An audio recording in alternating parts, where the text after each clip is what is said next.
Johnny Cash. Johnny Cash. Yes! In your face, baby. Close eye. Correct. Look up. ما شاء الله سودو هذا isaga ayaan ku wareejinaya bila la wareeg galabtan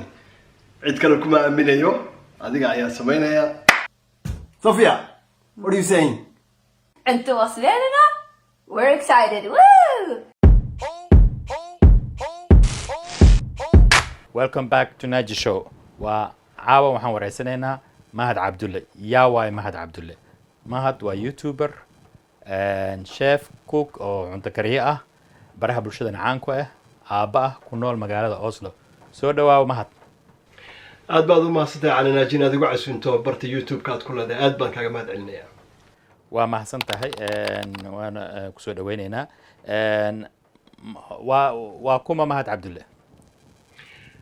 Mahad Cabdulle waa aabba Soomaaliyeed ku nool waddanka Norway wax ku bartay waddankii nolosha Soomaalida sida ay Soomaalidu u nooshahay kuna faraxsan nolosha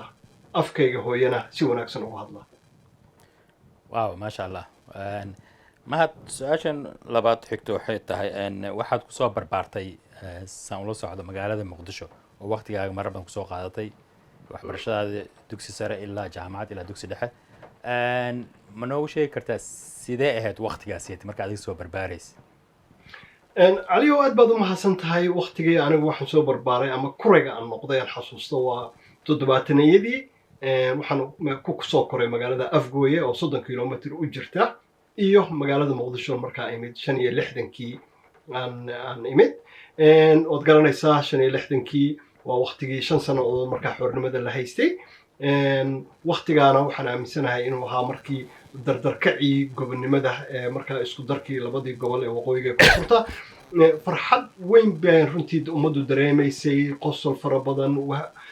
juhdi badan bay marka dawladdaas waqtiga jirtay galay kadibna waxa soo dib 1969 waqtigii militariga kacaanka oo iyaduna runtii aad u dadaashay xagga iyo markay noqoto fanka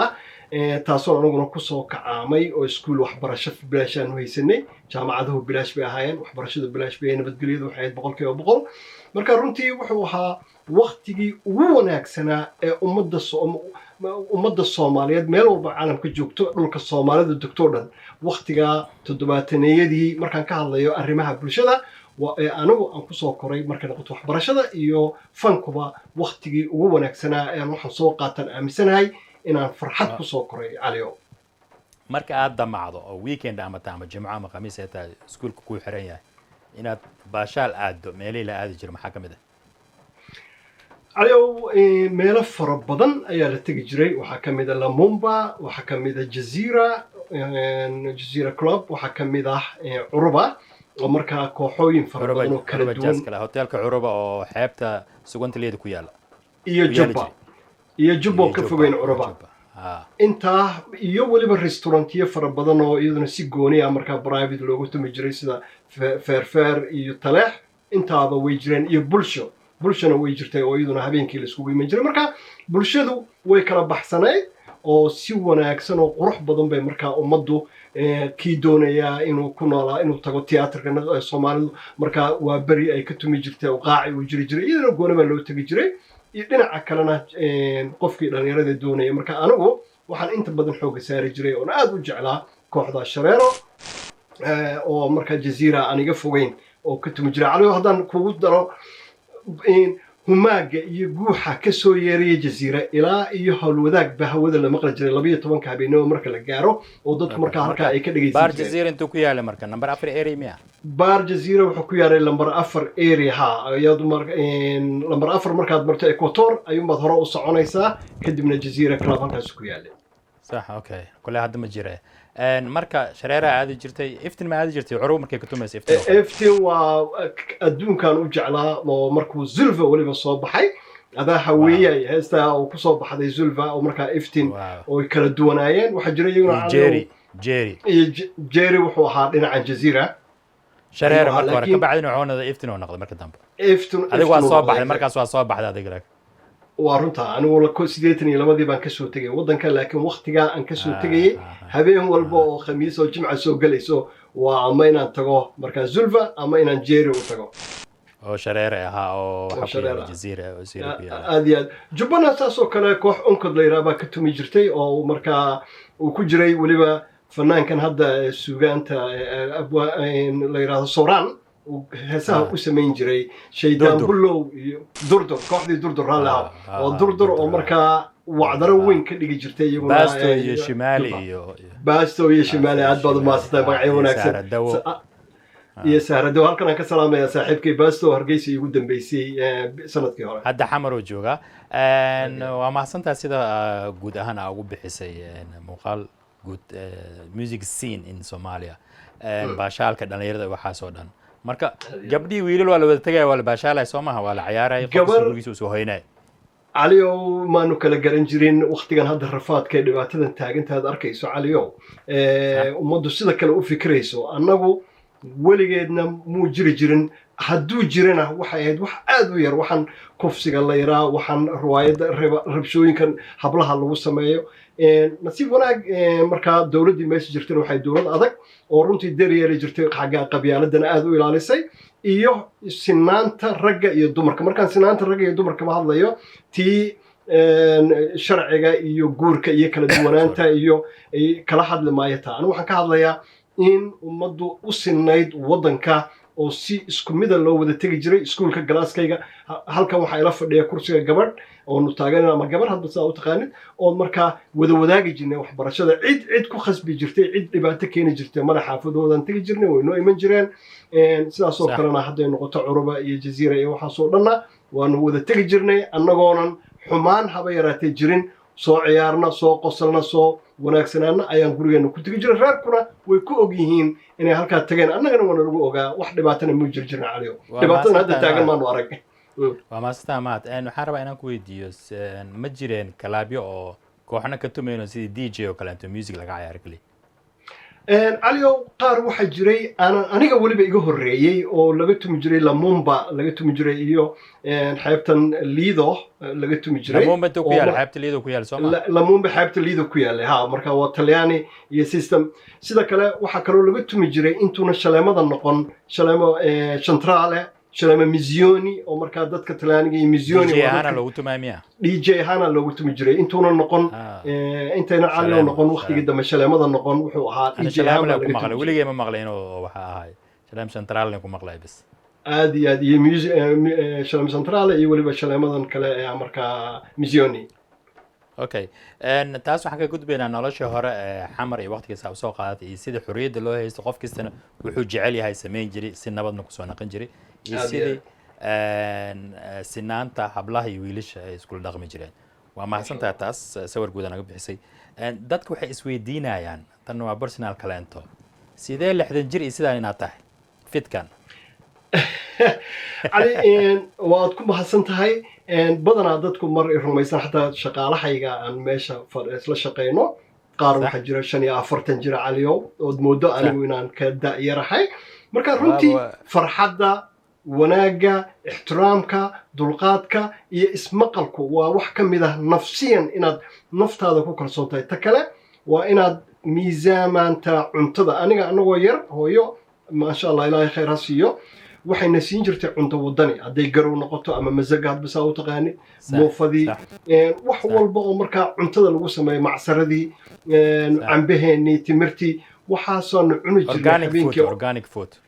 aad iyo aad afka qalaad lagu yiraahdo organic food intaasaanu xooga saari jirnay hooyadayna waxay ku dadaashay inaan khudaarta ay nagu badiso kadibna caliyow de markaan ninka weyn noqday oo qurbahan imid oo intaanan guursan baan xagga iyo isbaray anigu naftikayga inaan bal ku soo tooso inaan cuntooyinka kala duwan ee Norwegiga sida fish inaan kalluunka xooga saaro marka cuntooyinka kalluunka iyo sportka ama ciyaaraha oo jimicsiga uu iga dheer yahay intaasoo dhan baan isqabadsiiyey iyo inaan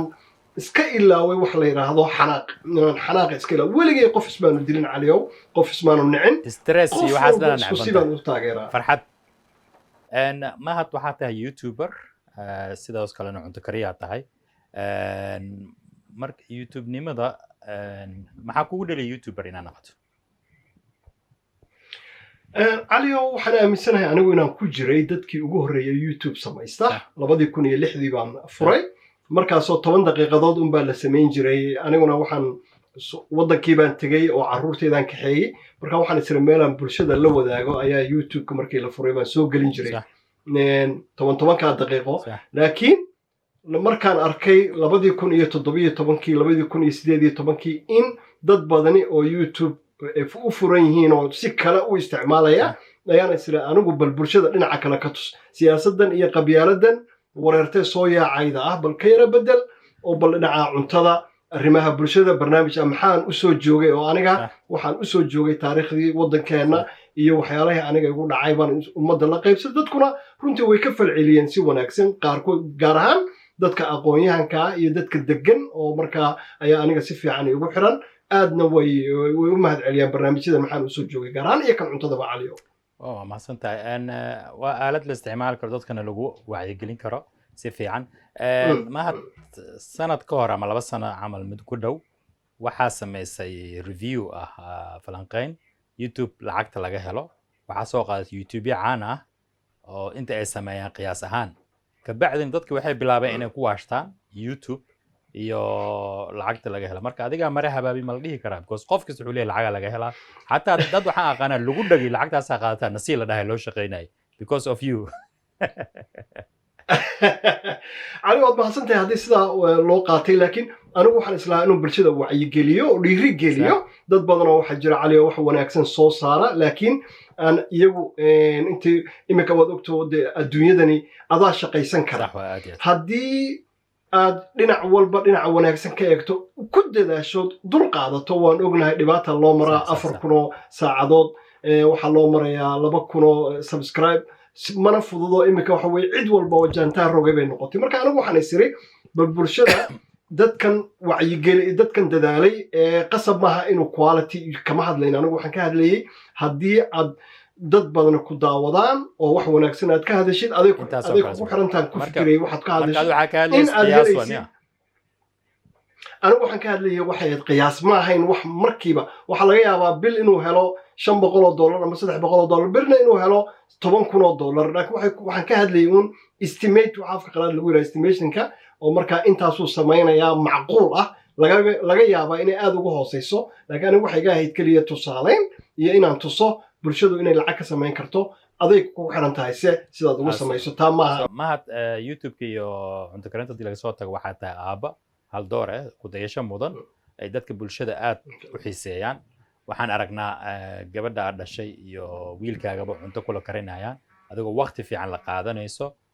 waxaan aragnaa adoo gabadhaada challenge oo makeup u marinayso maadaad doing the makeup camal oo gabadhaada u samaynaysa arkeenaa adigoo music tartan la samaynaysa arkeenaa baashaalkaas oo kale marka xiriirka aabaha iyo caruurtiisa uu leeyahay Soomaalida badanaa way ku yar tahay oo waqti fiican qaataan waxaan aragnaa hooyo iyo caruur bas marka sidee ku dhacday booskaas inaad buuxisid caliyo waddanka markaanu ku soo koraynay annagu kelmad waxaa jira aftalaan azili la yiraahdo xanaanada kindergarten xanaanada caruurta iyo kindergarten ayaanu soo marnay macallimiin ruusha iyo macallimiin ingiriisa iyo macallimiin aabba markaa wuxuu u shaqayn jiray safaaradda ingiriiska ayuu wuxuu ahaa kaabada barsonaale marka waxaan la socday situationka ay noola dhaqmi jireen annagoo dhinac dugsiga qur-aankana si kastoon u tagnay haddana guriga tarbiyad wanaagsan baa ka samaysatay marka bulshada isku mid maaha anigu anoo yar baa waxaan ogaaday inaan wada hadalka labada qofood inay intaad qof ka soo maqlaysa hadal khalada inaad toos uu kugu yiraahdo markaan guursaday waxaan ku talagalay intaanan guursan inaan caruurta ilaahay hadduu isiin doono iyo reerkuba inaan wada hadal ama dialogue afka qalaad lagu yiraahdo samayno marka iyagoo yar baan wada hadal samaynay farxad inaan dhagaysto weliba ay dhagaystaan hadalka aan leeyahay dhuuxaan iyaguna dhuuxo intay dad kale khalad iyo wax kale ka maqli lahaayeen calow inuu aniga ii sheego calinaajo walaalkay inuu aniga ii sheego yiraahdo aabbo khaladkanaan soo sameeyey maanta iskuulka marka hadiyad baan ku siin jiray waa ku farxin jiray inuu ii sheegay soo khaldamay marka saaxiib baan la noqday waan markaanu soo weynaanayna waxaan siiyey freedom ayaan ku iray imika 18 16 14 baad noqoteen waxaad tihiin marka waxay noqonaysaa inaan idka bedelo ood guriga iyo jikada iyo wada shaqaynta hooye iyo wada shaqaynta aniga ay noqoto mid aan ka wada qayb qaadano marka waxaan ku fikiray in arbaca hadduu yahay bilaa iska lahaa cuntada inuu sameeyo wax walba uu sameeyo in la cuno laakiin anigana markaan sameeyo tayda in la cuno haddii wax kasta ku jiraan marka waxaan sidaasaa dialogue afka hadda carabawda noogu bilaabmay kadibna dee inantaydu labadoodaba jaamacaddii way dhameeyeen waxbarasho shaqadu way wada shaqaystaan bila gurigu iibsaday safiyana guri baan wada deganahay marka waxay noqotay inay marka youtuber noqoto youtube-keedaasaan la shaqeeyaa dhagaystaa intay meelaha kale u tegi leed aniga ayay fikradda iga qaataa ana fikraddan ka qaataa waana kudayasha mudan waay waxaan arkay tartan aad samayseen musiga oo hore in la sheego oo sikadiis ah labada marba waa lagaa badiyay على ويرك هذه واحد مرينا